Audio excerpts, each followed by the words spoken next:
రే ఏంద్రా అది ఇవి కూతురు 500 పెడితే చెప్పులు కొనుక్కోవచ్చు కదరా కొత్తవి. అరే మిడిల్ క్లాస్ వాళ్ళం రా బాయ్, ఇట్నే ఉంటాయి మా బతుకులు.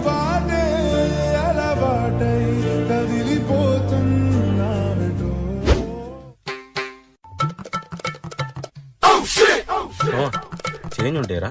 నా దగ్గర ఎట్లుంటాయి అనుకున్నారా మామ? నేను మిడిల్ క్లాస్ అని తెలుసు కదా. ఏమైందిరా? కరెక్ట్ టైంకి పెట్రోల్ అయిపోయిందిరా. ఓ 100 రూపాయలు ఉందరా? మా దగ్గర ఎక్కువ ఉంటాయి మామ. ఏంద్రా నువ్వు ప్రతిదానికి మిడిల్ క్లాస్ అనుకుంటా? అయినా డిగ్రీ అయిపోయి 1 ఇయర్ అయింది కదరా, ఫైనాన్షియల్ కూడా ప్రాబ్లమ్స్ ఏం లేవు. అయినా ఏం రా నొప్పి నీకు? ఏం ప్రాబ్లమ్స్ రా నీకు అసలు? అరే మామ నిన్ను ఒకటి అడుగుతా చెప్పు, నీకు బిగ్గెస్ట్ ఫేర్ ఏందిరా? నాకేం లేవురా. నాకేంటో తెలుసునా? Your plan validity is expiring soon. Reach. Middle class వాళ్ళం రా బాయ్, మా బతుకులు ఇంతే. సారీ రా.